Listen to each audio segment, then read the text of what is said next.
Hello, everybody. How's everyone doing today? How are you, Sinatra? How are you, Ryan? How are you? Hey mate, how you feeling? Pretty good. And my question for you is, didn't we know about the gas cutback yesterday about one of the Nord Streams? They're only going to be pushing half as much through. Wasn't that during yesterday's session? Yeah, it was. This news this morning is a bit messy about the EU response, and they're trying to save gas and trying to implement a statewide, European-wide, Rationing? call it restriction. Yeah. Okay. It's all gone a bit flaky, as is usual in the EU. It's now gone from being a full thing to a voluntary application, if you like. Oh, okay. So yeah. I thought maybe some of it was front running the Fed because the gas news was yesterday and it was, market took it sanguinely, but here we are. So I guess go ahead. Rolling theme. It's a rolling theme. Every day there's different news on it. Yeah. So tomorrow we're going to see if we have a low in the euro. If we can hold, maybe 61.8 and do something there. I'm going to see where it's at after the Fed. I think it's worth a shot, but why try and get long the weakness? Why not, buy Aussie on a break, sell Canada on a rally, instead of, something that doesn't have the advantage of natural resources. What do you think? Yeah, you don't want to get too far out of your comfort zone with these sort of moves. Yeah. It is moving around on the Fed as well. Maybe a bit of pre-Fed positioning, taking risk off the table. We're going to see this sort of move. Everyone jockeys around for positions. The key thing is watch the key levels. I explained on the flow show this morning. Go through your charts, pick your levels, or highlight your levels, but then go through them and select which ones you have more confidence in trading. And sometimes you need to give it a bit of a wider range. Okay, Kman, don't you think this is kind of an anemic response to a strong dollar and U.S. dollar yen today? Good early morning, Dale. Yeah, I think a lot, even though the dollar has recovered some, a lot has to do with euro weakness today, right? And dollar yen is caught in the middle of it. We have the yields are coming off, so yen has strengthened somewhat versus currencies this morning, with the dollar yen really stuck in a range for now.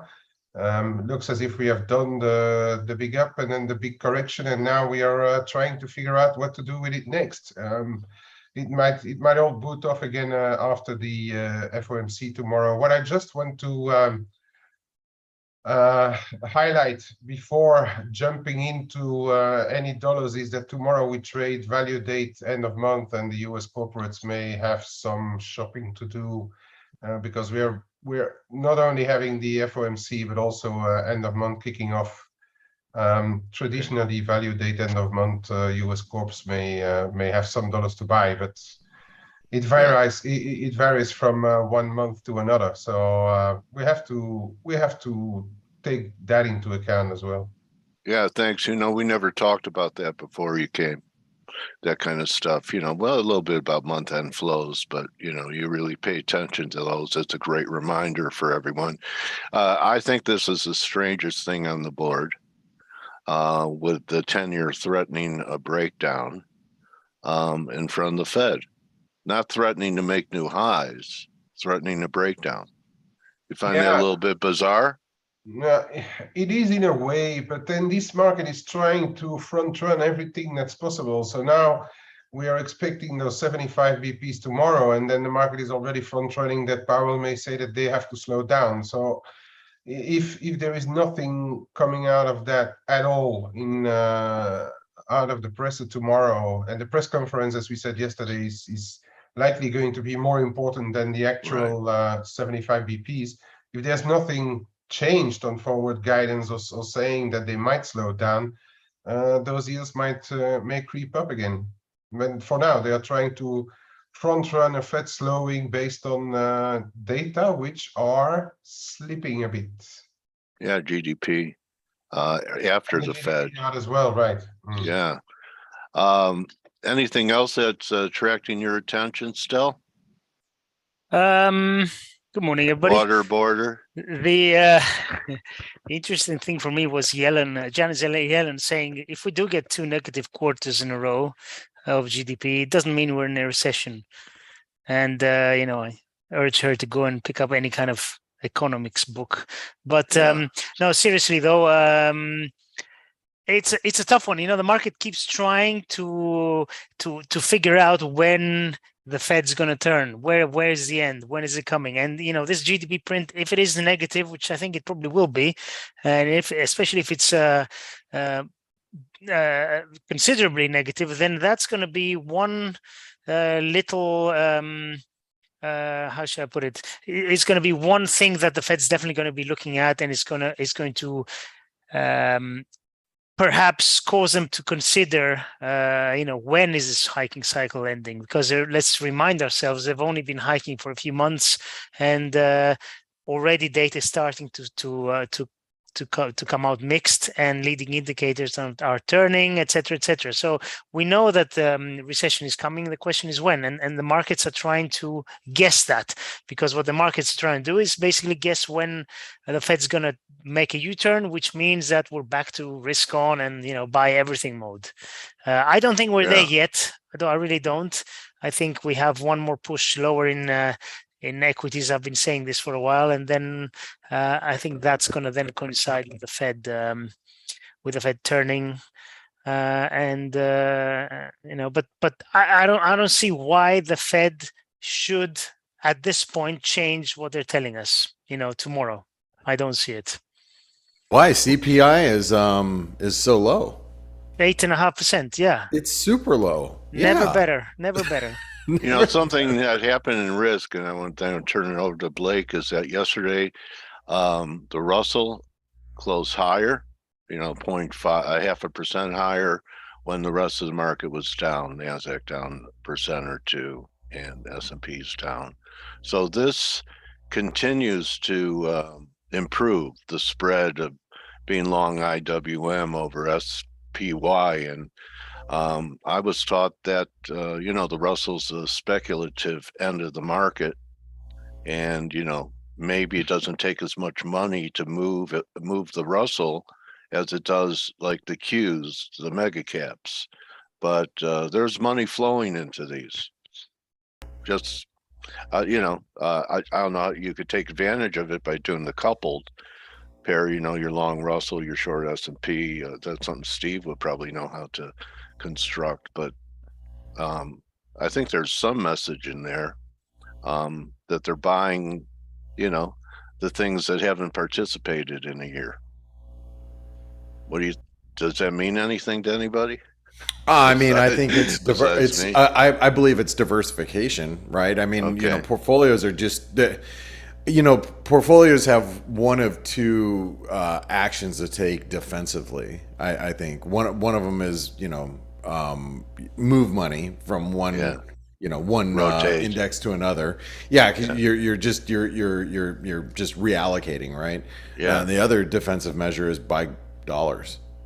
So and I don't think people have been buying dollars, but it's like, because you can see the dollars obviously at multi-year highs, but at the same time, people have to have money at work.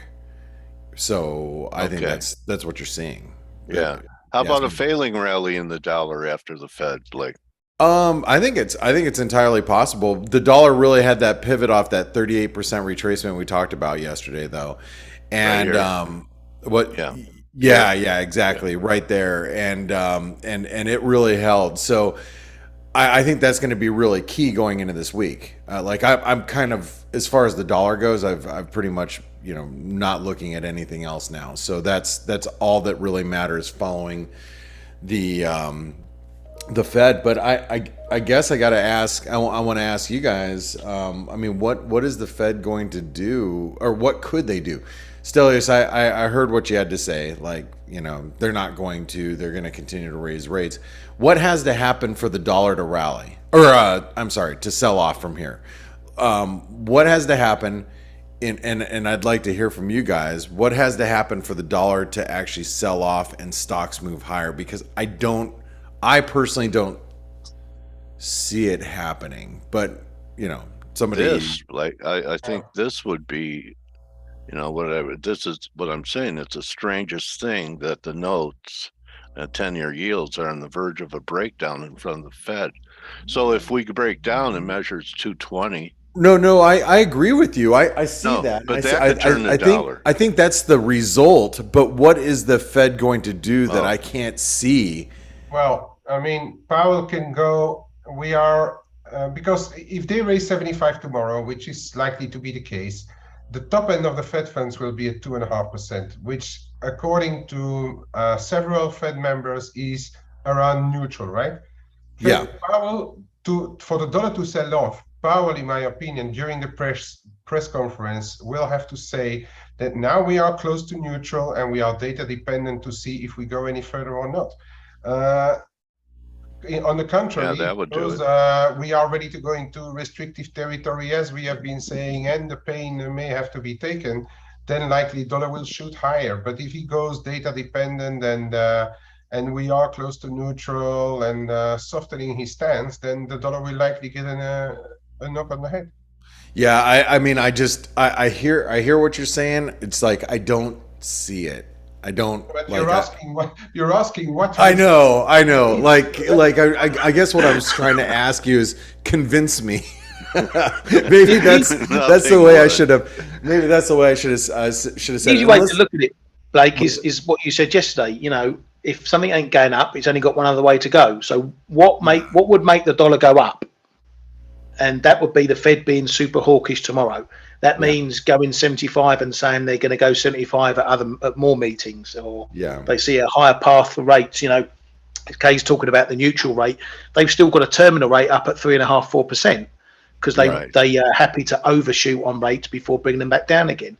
So if the dollar if they don't go super hawkish, and the dollar ain't going up, it's only going to go one other way, and that's if they're less hawkish. If they bring down that terminal rate, as cases, if they say they're not going to go as far above neutral rate on the overshoot, you know, that's what will bring the dollar down. But the market is already getting antsy that way anyway. You know, as Kay was mentioning this morning, you know, the banks they don't know which way they're going. Some are a bit more hawkish on where they're going to stop. Some are saying rates are going to start getting cut next year.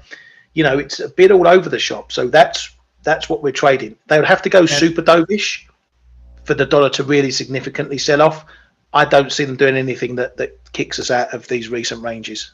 Yeah, I'm in the same camp. And look, I'm speaking from somebody who is actually short dollars. I mean, I took a lot of profits off the table yesterday, which was nice. I'm glad I did. On my short, like US dollar, Norwegian krona, I took it off down here from being short up here, and I'm still short my positions, but I really want to see, like, I want to see the dollar continue lower. That would only help what I'm doing right now. I'm just having a hard time seeing it. Right, that's the big deal. And and by the way, I need to point out the Aussie. We hit that 50% retracement, the big 69.85 level we talked about a lot yesterday. We couldn't, close above that trend line. That's obviously going to be really big going into this week. But all right, well, I know, thank you, and I know Steve is back. I don't know if he really wants to say anything because he's been on vacation, but holiday. Welcome back, Steve. If you're around, I'm here. You're good to see you. Good to have you back. How was your trip? It was great. We saw the whole thing. It's not photo though, Dale. How about our audience? With him. Oh, yeah. I forgot how was your trip, Steve? You didn't even see a fraction of it. It was great. Awesome. Well, It looked wonderful. all of us that live in other parts of the world that are just not as nice as Greece, we're all jealous. I can guarantee it. So anyway, it's nice to have you back. Welcome back. I know you're probably going to need a day of adjustment after traveling, but nice to have you back here. Hey, really quick, guys, I'm gonna cover. I want to take us over the equity markets, and I want to take a look at the S&P. And I'm gonna show you guys a conversation that we had here, just because I'm gonna explain this. This happened in the chat room just about 30 minutes ago. So some people are looking at the S&P and well, first of all, let me just take a look at the kind of a broader view of the S&P, just so everybody can see it. So the S&P had this false breakdown from a week and a half ago, and then we broke out above the 3950 level resistance. We hit and it also became the wedge resistance of a descending channel. I still think that there is a risk over time that we make it back up to the upper end of this channel, but there's a lot of work that needs to be done between here and there. Anyway, we're consolidating in this triangle after hitting the 127% extension, which was our target from last week. False breakdown leads to a breakout. That's what we got. So here we are, and let me take you over to the hourly charts. And here we are in the S&P consolidating in a triangle. So in the chat room, here I'm going to take you over to the general chat room really quick. So here you are. This is the ForexAnalytix chat room. You can see all these conversations that are happening here. And I was having a talk with Neil. Neil said, "Hey Blake, this is the analysis that was sent out to the ForexAnalytix subscribers. So if you're a ForexAnalytix subscriber, you get these updates even if you're not you get the update even if you're not a full premium subscriber, but you're just not in the chat room, right? So the analysis went out here, and I put it back in the chat room so people can read it here, and they don't have to go back and forth from the app to to here. Anyway, so Neil asked, hey, could this also be a head and shoulder? I know it's the same outcome, but just wondering. And then here's my answer. But I wanted to explain to you, these are conversations that happen inside of our community, which just happened about 20 minutes ago. But I want to explain the thought process here, because if you're looking at the you're looking at the S&P and you're like, oh, Blake, this is a head and shoulder pattern. This is a head and shoulder pattern, and I'm looking at it as a triangle. It's actually not the same outcome. The outcomes can be a little bit different. When you're consolidating in a triangle, which that's the way I'm viewing it right here, you have different targets. Your targets are here, maximum of here, but the maximum target here would be the target of a head and shoulder pattern breaking through a neckline. So if this is actually a head and shoulder pattern, it will do a full extension all the way back down here. I don't think that that's going to be the case today, and the reason why I say that is twofold. Actually, it's a triangle, it's a consolidation the way that I'm viewing it, because on a move lower, it might take us back down towards this breakout point. Remember, we had a pretty big trend line break that was from the last couple of months, right? So because it was a couple months of a trend line, and we had a pretty big consolidation breakout over here, I'm not expecting some big move down. I'm expecting more of a retest, and with the Fed tomorrow, I just don't have very big expectations. I don't have I don't have huge expectations as far as moves go. So that's when you factor in technical analysis with what else is happening around you, which in case in point is we have the Fed tomorrow, and you saw the price action yesterday. It was extremely anemic in the markets, and I would not be surprised if we get a similar type of move today. Although there is some activity in currencies, but I thought I'd explain that about the S&P and the way I'm viewing it, and why it's I see it more as a triangle and not necessarily a head and shoulder pattern. Doesn't make me or anybody else right or wrong, or there's a right way or a wrong way. But these are conversations that we have inside of the ForexAnalytix community. So if you want to see how how active this community is, come check it out. This is today's super slow. This is where I got up today, somewhere around here, and these are the conversations that have been happening since then. So you can actually see all the Good stuff in there, man. Yeah, there is. It's a lot of activity there, and if you're a trader, you want to be around like-minded people. That's where we are. So let's talk about like the Nasdaq, because we do have important earnings coming up today after the close. We do have Microsoft, we do have Google. And if you look at Nasdaq, very, very similar, the Nasdaq 100, very similar moves to the S&P. We're in this descending channel. You can see how the Nasdaq broke out just like the S&P. The Nasdaq's really sitting on some pretty key support here. This Nasdaq 100, and I think it's really going to be a product of what happens with Microsoft and Google. But I thought I'd show you really quick and why like Google's so important here. Let's take a look at Google. We have a bear flag pattern developed, and I mean that's a pretty bearish looking chart. I don't have to send you guys off to chart school to figure this one out. This is a bear flag pattern, right? So if you look at that, I mean Google looks like it's going lower. Now it doesn't mean that it's going to break today, but it is earnings, and we're sitting at support, and earnings is we're in that period where earnings are now starting to look a little dicey. So I think you got to be really careful with Google today. Google is one of those stocks that as companies start to pare back, you'll see people pare back on some of their corporate marketing spending, and that's one of the things that I think that could affect Google moving forward. But watch the support. I think if we close below 107, 106 level, I think that's going to be quite bearish. And then I also wanted to show you guys Microsoft really quick, because Microsoft also has here's a triangle consolidation in price, a big head and shoulder pattern. But look at the overall like longer term top that's being developed in Microsoft. I mean. Yeah. It looks like, in my opinion, Microsoft can very easily trade back here to the 618 retracement, maybe even back to this post-COVID or whatever it was, spike high, pre-COVID high. I wouldn't be surprised if we revisited that at some point. Not saying it's going to happen today, but just think about it from today, like just where we're at, pre-earnings.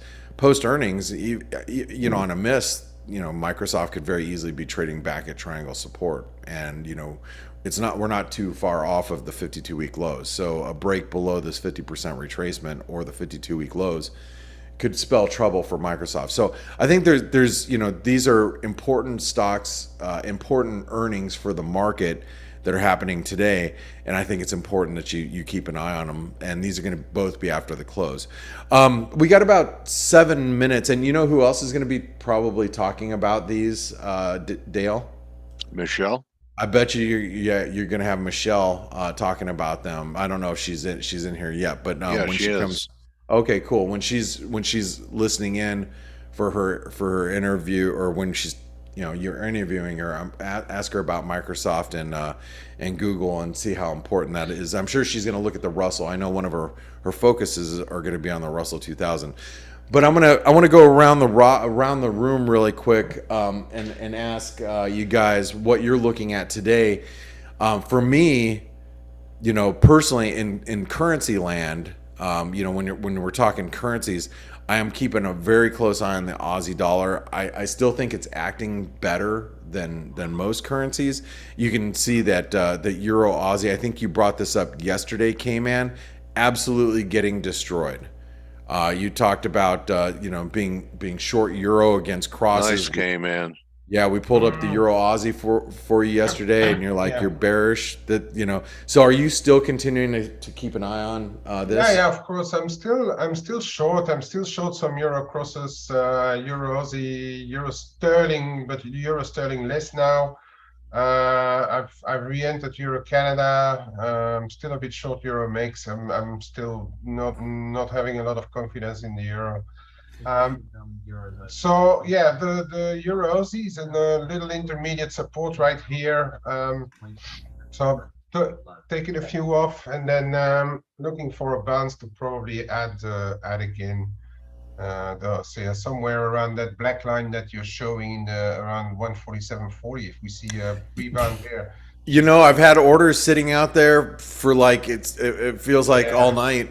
The last 2 nights, just trying to sell some Euro Aussie, up there. So obviously, I've been unsuccessful. Yeah, we didn't bounce. We didn't bounce. No. I mean, and I think which comforted me as well in keeping it is that even in the Asian time, we couldn't bounce or find too much weakness in the Aussie.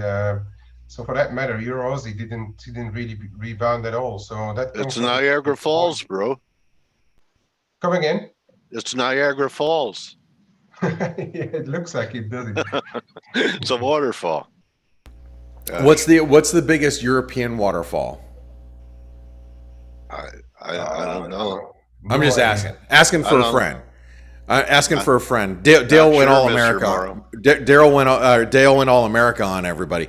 Or Canadian, I guess you could say. Honeymoons. Well, I googled it, and it's the Rhine Falls in Germany. There you go. So there you go. Yeah. See, Dale, you got to be a little bit more worldly. All right. All right. So real quick, Ryan, what are you looking at today? I'm jobbing it around in dollar CAD. Okay. We're in support down into this sort of 128.5 down to 128, up to the 129s. I'm just pinging around that area there you've got highlighted. Very good. Yeah, I mean, that was huge support. If you guys are, if you're ForexAnalytix subscribers, we go through all of these instruments. Yesterday, 128.25, big support. Today's low was 128.15. So yesterday, if you were just, you're watching the morning edge and you're like, ooh, I'm going to put in an order around that bid in the dollar Canadian around 128.25. You're a happy camper right now because that was huge support. Same with the euro dollar. Just note that the euro dollar is right at really big support. Also the 50% retracement, which was updated here this morning at the euro dollar is back at the 101.35, and between here and the 101.15 level, which is the 50% retracement. Yeah, that's what gave us support. We got as low as 101.16. So big levels being tested here. All right, so you're paying attention to the dollar CAD. Stelios, what are you looking at today? Let me guess. I was actually looking at oil and how. What? Yeah, look at the daily chart on oil. We're trapped between the 50 DMA and the 200 DMA for the past month or so. We bounced off the 200 DMA. Was also the previous lows. Remember last week we were talking about oil, and I said, look, I think we should be buying dips in oil, and it's bounced really nicely. And I think we're heading now towards the $10 higher from here, I think. Speaking of shoulder pattern, just there's a shoulder, there's your head, there's your shoulder, and this is a complex head and shoulder because it's I didn't know and it's not just the technical. Remember, the supply oil or the oil market is still very tight. So I don't see any reason why the price should collapse. Even after the US, they released a big chunk of their reserves. It's still trading pretty well. All right. Well, then let's keep an eye on that because if people want to ruin Biden politically, they're going to jam crude oil up so high that we're not even going to be able to see straight.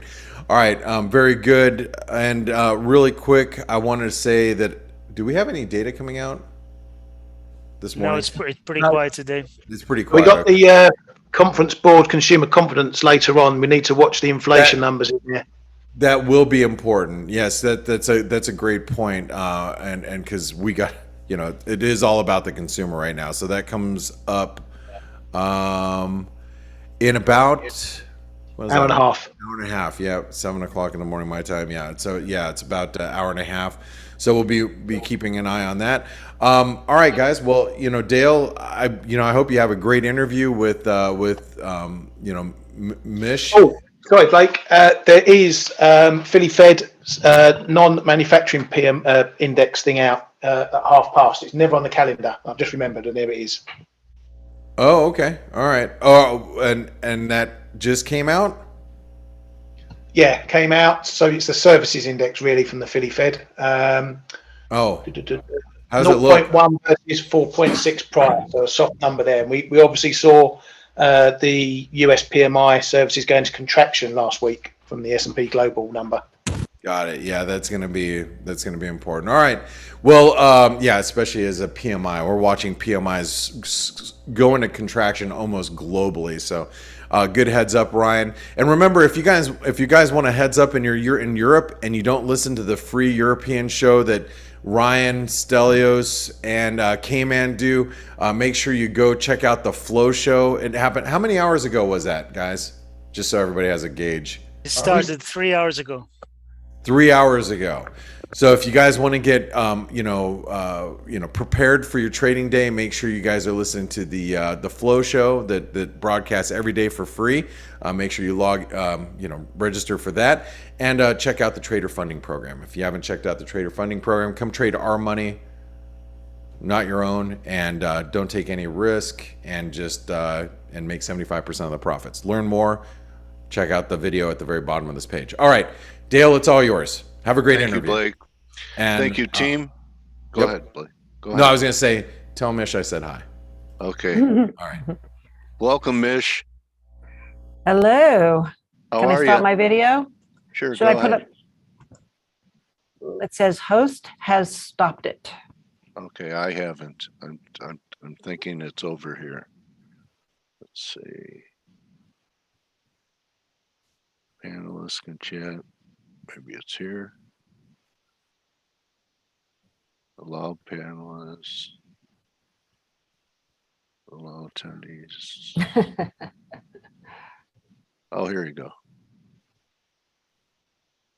Try it now. Okay. Yep. Hi. Hi. Good morning, everybody. Good morning, Michele. Nice to see you. Nice to see you all. You having a good summer in Santa Fe? Well, we've had lots of rain, so that's been nice because it was so dry coming up to the summer. It was like unbearable, actually. So we're very happy here. Okay, so what's on your radar? Going into the Fed. Yeah. Well, summer vacation's on my radar right now. It's probably a really good time for people to start planning, maybe getting away for a few weeks to. You think we're going to have another dull August like normal, with people really not going back to school until after Labor Day? Well, we've always taken a holiday in August, and I would say not every single year, but mostly it's a really good time to go away because it is a time when people take vacations. It is a time when the market is trying to figure out what it wants to do. And we are so ingrained, not just in this country, but all over the world, that September is a fresh beginning. Yes. Look in Europe, they all go away in August. That I don't think you really miss all that much by taking a break and coming back to start anew in the fall, or the beginning of the fall anyway. Number one. And number two is it's always good to take a break. And I would imagine that traders are pretty tired at this point. I know I certainly am, in that it's really been interesting. I've had a good year, mind you, but it's been really, really takes 5 times more concentration and commitment to really stay positive in terms of your P&L on this year. So I congratulate anybody who's managed to do that. I'm not talking about day trading. No, I'm talking about people like me who do more swing position trading, or even if it's even more active than typically. Yeah, well, it takes a lot of intestinal fortitude to hold positions in these markets where you sometimes don't have 2 days in the same direction in a row. Absolutely. So, being a position trader, you really have to have conviction. yeah, and as a result of having conviction, we've had a pretty good year. So would you like me to share my screen Sure. with everybody and we can Yeah. kind of go through? Okay, so I'm going to bring my TradeStation over here.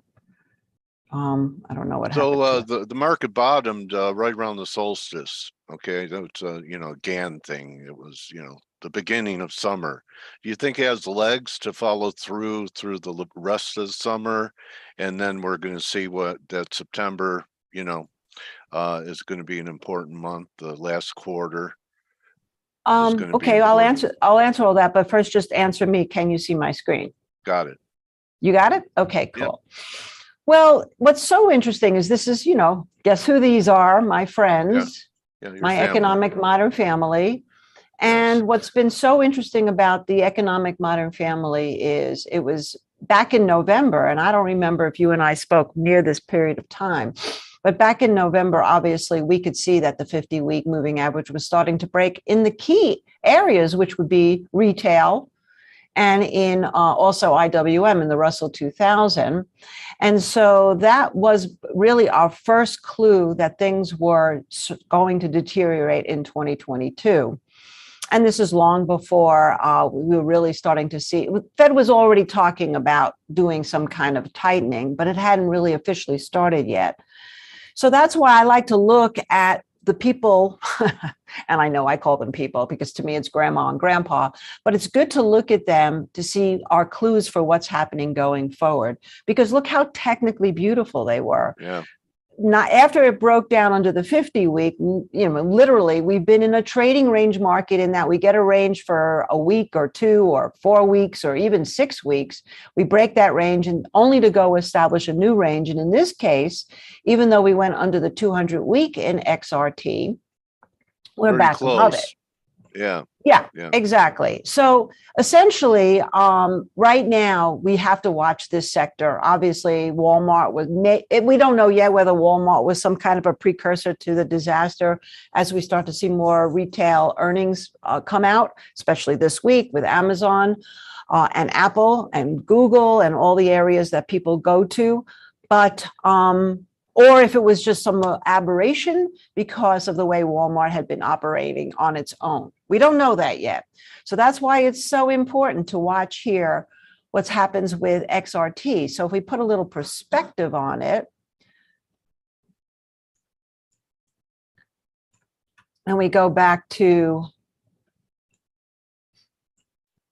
pandemic levels, essentially what we're looking at right now is a couple of things that are positive and a couple of things that are more concerning. And I'm going to try to stretch this out a little bit. So essentially what we're seeing right now is the thing that's concerning me is how deep a slope is on this 50-week moving average. So it's telling you that even though it has stopped here at the 200-week moving average, that it's actually still has some issues when it comes to momentum. Obviously, we can see that we're not developing a lot of momentum. On the same token, we've really been in this range between like 65, let me get this out of the way. Well, really, I guess we can even say 68 to 70 down to this 56, 57. So when I talk about, and I'm one of the very, very few people out there who uses the word stagflation. I'm really actually almost amazed. Either I'm totally out of my mind in thinking that we're more in a stagflation environment than the classical recession. But when you have high inflation and an economy that could slow a lot more, let's face it, it's not like I'm saying the economy can't slow a lot more and go into a recession. But at this point, looking right here at XRT, what's somewhat encouraging is that this reflects the slowdown and reflects more of a stagnation than an actual massive destruction. And I love how the demand destruction is something that we're hearing over and over and over again, but it's not really being reflected completely here other than the fact that we have fallen from the peak, which we should have, but we haven't exactly gotten to the point now where we're even anywhere near the pandemic pre-highs, let alone what happened after the pandemic and the stimulus started coming out. So that tells me you could view it as almost a correction of the advance from the COVID low. Yes, Pretty deep, right? and some kind of awakening to reality of we couldn't sustain on 0% interest rates without doing exactly what we saw, which was spiking inflation. People were home and getting stimulus money, so basically getting paid to be home. And even though that's not necessarily happening, what's so interesting right now, and this to me is the crux. I was saying this long before the government has come out and said, oh, we have to really look at the definition of recession and stretch it. It is stretched because the labor market has changed. It has forever potentially changed from a situation where people are not necessarily going back to work or they're quitting their jobs. We know the participation rate is Great very resignation. They're not coming back. Well, and also I want to know one thing. How do they pay their bills? Are they still trading Bitcoin? Well, I think there's definitely a retail market in trading, because the retail market has gone up to over $25 billion worth of assets of retail traders. So whether or not that sustains remains to be seen. But what's happening is a lot of people are actually, first of all, deciding really how much they can live without. So, that's where the recession fears could come from. But at the same token, they are also doing things, especially the younger generation, more cooperatively. So people are, basically trying to figure out how they can live as cheaply as possible and together as possible. And that's been a trend. But more importantly, I think it's, in a sense, sort of a soft revolution in that, hey, why should I bother to go work? Because even if I go make a living, it's not going to be enough money to match the cost of inflation right now. So why bother? Why put in 40 hours a week and still not be able to afford all the things that I need to do to feed myself or feed my family? To be able to afford some of the things. Some of the things, right, exactly. But people aren't thinking like that right now. I think that people are still thinking that somehow if they just sit this out, they'll get checks. They'll get checks. Exactly. I really believe that, and it's interesting, but it doesn't matter really. That's irrelevant. What's relevant here is what we see right now is that stagflation. Is that we're, like I said, could we go into more? It's broken. Right, exactly. And could we get lower prices in the retail sector? But even if we went all the way down to 47 or 50, I think this is a type of market where mean reversion traders are doing the best. Because if you sell the extreme moves up and you buy the extreme moves down, when you get the signal, and if you know how to do mean reversion, it's not so hard to figure that out, you're making some money. And that's basically what we've been doing with equities. Do you know right now, Dale, the only equity we own, we were in a few, but we've taken profits on everything already. And that was after that June bottom was established, is China. We have JD.com, and we may be looking to add some more Chinese names. Okay. But anyway, let's move on, because you're the perfect person. I've asked this question before, what it means. I believe in the trade of being long IWM against almost any other index.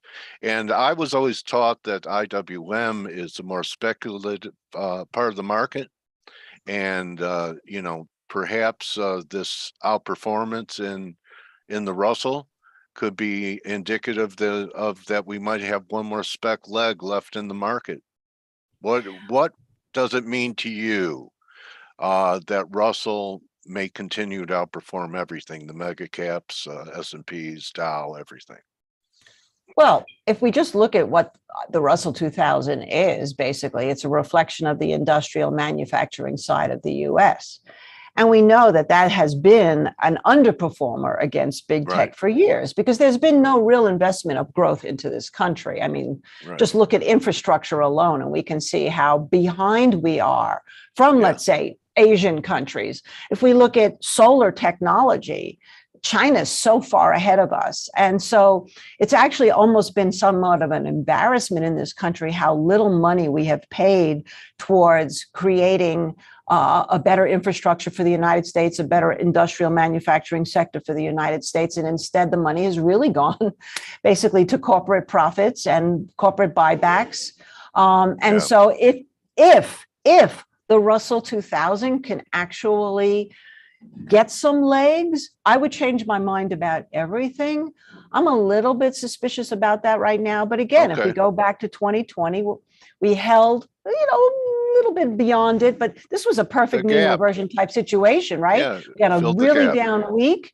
We got into all the support here from 2020. The next week we have an up week. Once you started to see some kind of a dip buying coming in, this is really where it was time to get long. And if you are still long, I think you have a good opportunity to stay long as it keeps above this 200 week. Yeah, but might Dale, go for your blue line, another mean reversion trade, right? Exactly. If we can't hold above 176.80, 176.50 in IWM, I wouldn't be all that optimistic about. I would see the next dip maybe would come down to about 150, maybe 160. Okay.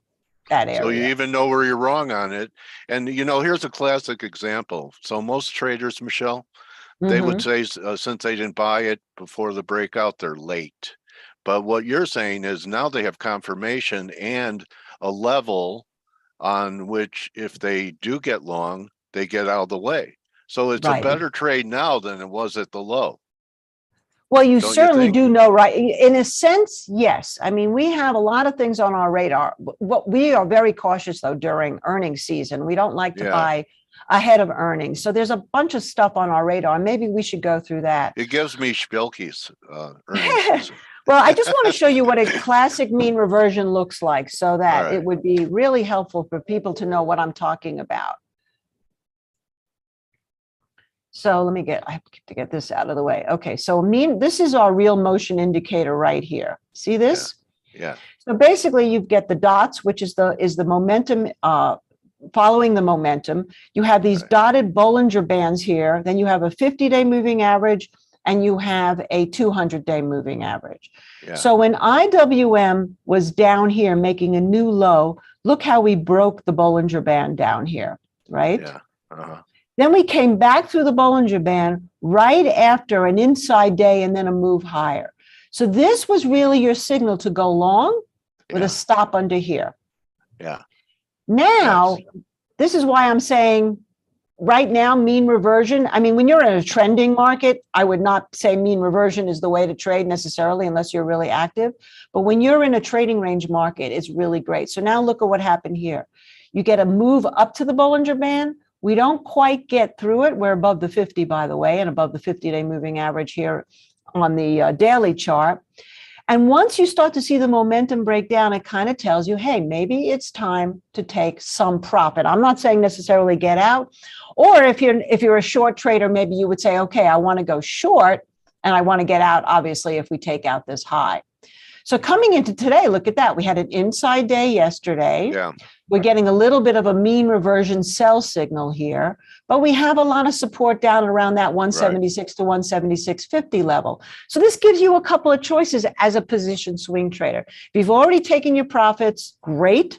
Tighten up your stops so you don't take losses in anything that you have bought. If you're waiting for this week to go by, you've got some great signals to look at. If it fails the 50 and momentum keeps going down, yeah, probably going to get another leg lower. If we can go down a little and hold this, you've got such a tight risk, that might be a good time to go shopping, particularly if there are certain sectors that you like. And that's what we can talk about next, because there are some sectors that I like. Before we do that, can we talk yields since the Fed is here tomorrow? Yes. Like the 10-year, I think is the strangest setup, Michele, at this 275 level on the verge of a breakdown in front of the Fed. Because if the 10-year starts closing under 270, looks like 220 coming. So there's your there's the bond market. So right. Well, what's so interesting about the bond market, Dale, is that you know how I love junk bonds. Yeah, junk bonds have been really a great friend to traders if you understand how to follow. Here was your mean reversion in junk bonds, by the way. And I wouldn't say this is a mean reversion because we haven't cleared the Bollinger Bands. This is a pause. But junk bonds right now are coming in pretty much around unchanged, which means they're holding the 50-day moving average. Yeah. You've got the slope on the 10-day moving average going up. You're above the 50-day moving average in momentum. And I wouldn't really worry too much about the bond market, junk bond market in terms of volume.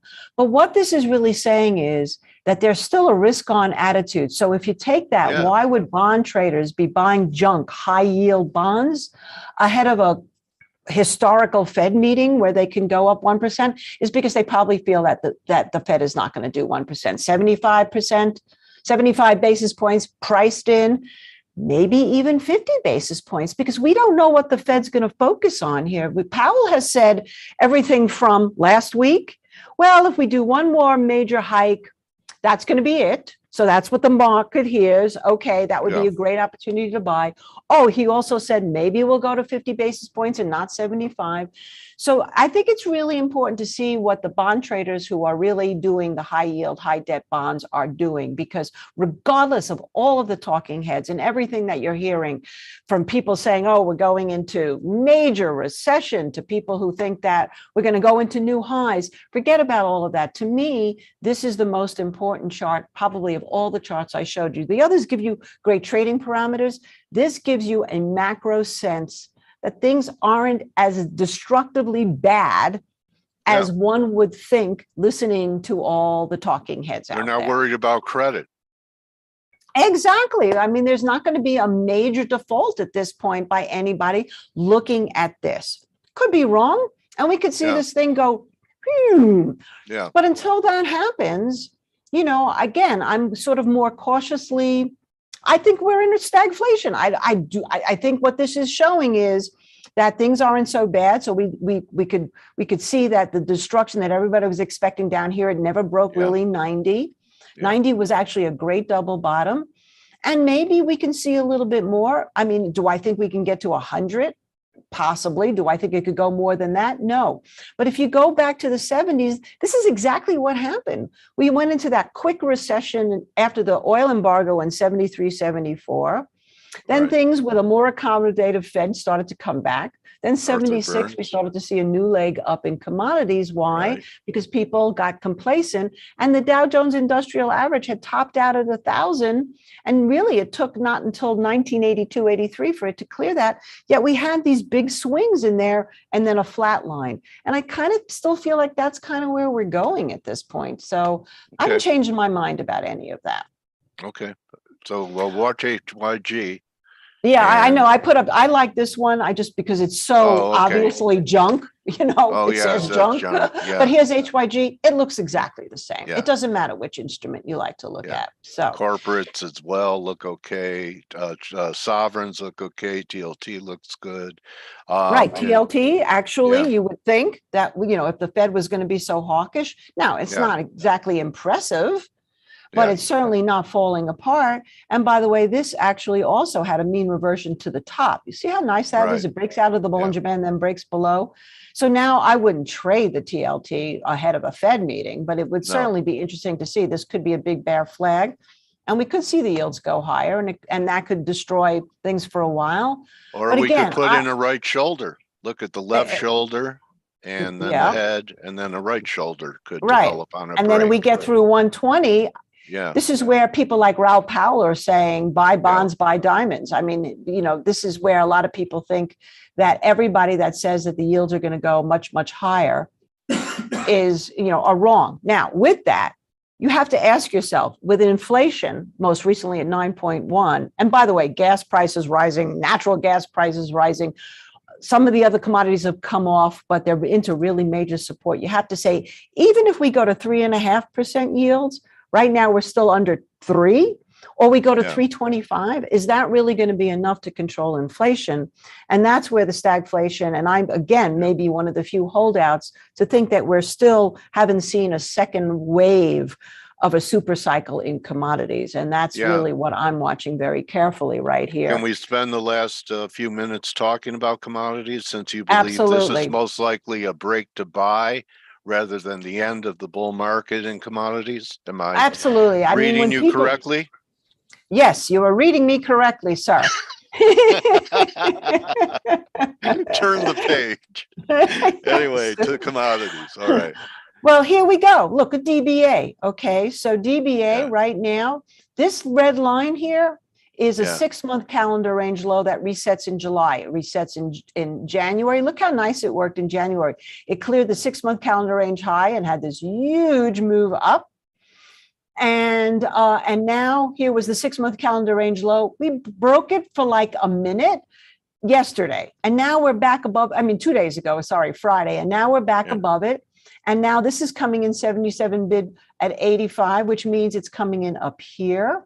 Yeah. If you really wanted to take a shot, to me, this would be the better place to take a shot. I could understand if you want to wait for Fed, because obviously if they go to 1%, this could all go away. But right now, you have a pretty good risk to under this low here, which was, without my glasses, I can't see. Does that say 1929? It says 1910 on the right.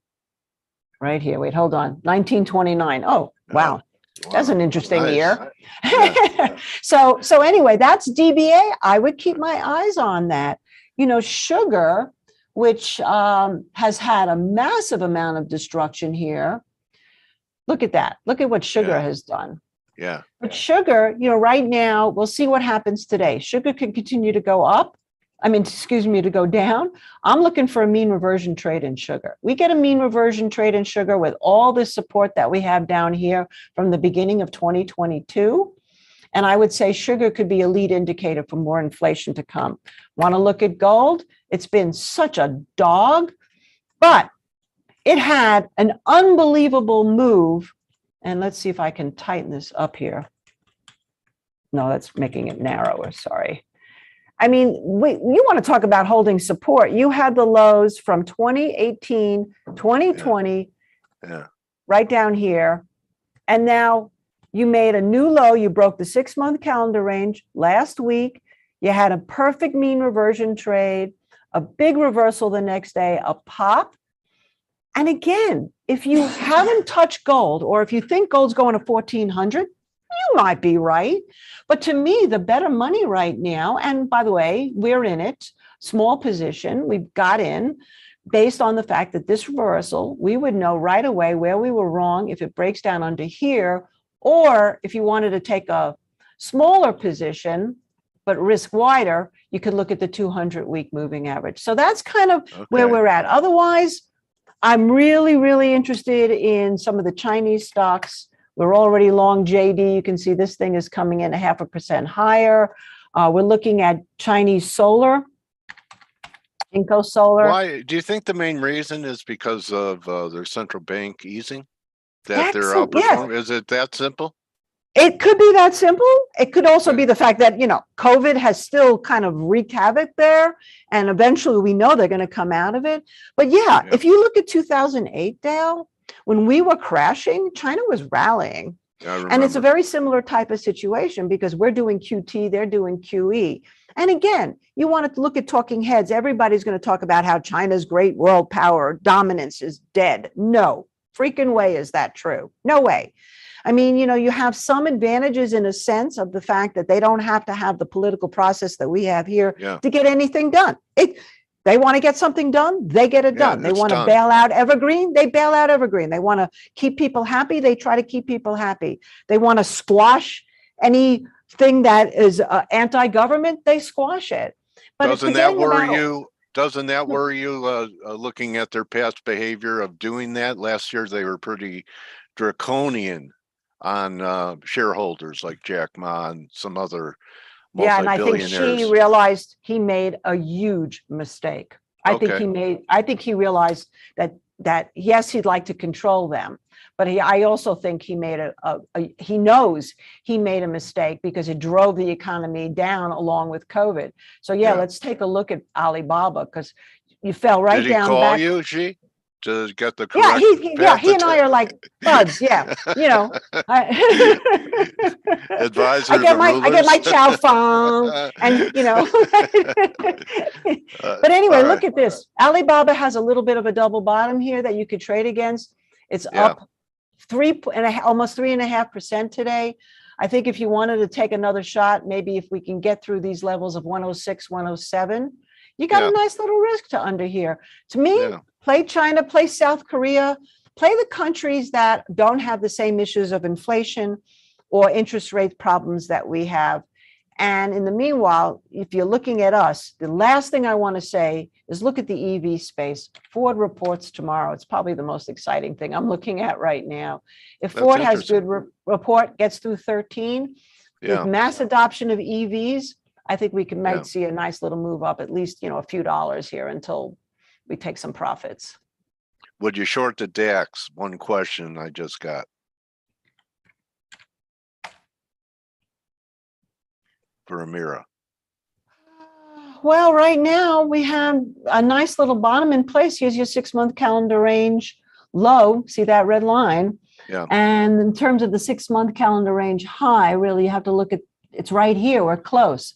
So right now, no, I would almost prefer to wait for the weakness or wait for a move up to the 50 that can't clear. You have to know where your decent risk is. I guess if you wanted to go against 24, maybe. But right now, I Michele is got to strongly neutral.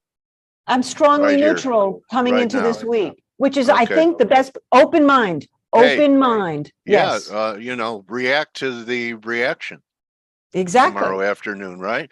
So Yes. Michele, best way for people to follow you and get your great intermarket analysis. You're one of the best out there at it. Always have a great time talking to you. Best way for people to follow Well, you at Market at Minute Market on Twitter. Minute, yeah, at Market Yeah. Minute is my Twitter. I do a lot of media. I'm on Fox and CNBC and Bloomberg and TD Ameritrade and all the channels constantly. We have a subscription. We have a YouTube channel, which is Market Gauge YouTube channel. You can get to see all my video hits and what I talk about there. And then, of course, Okay. if you go to Market Gauge and sign up for the daily, I write daily content along with Wade behind me here, my assistant, every day. Keith does a big outlook with a video and bullets on risk every Sunday. So we give a lot of good free content for you guys to check out and get to know us. All right, Michele, thank you so much. Maybe we could have a drink together this week. You know where? Where? Are At you the coming to final Santa bar. Fe? At I'm the sorry? final bar. Oh, at the final. Oh, that's right. You're on it this week too. All right, Yes, so good old yeah, Dave. I'll be, Yeah. but we'll do a real one day before I leave the planet. I promise. Okay. Okay, sounds great. All right, Thank you, Michele. Dale. Thank you so much for your time and great presentation.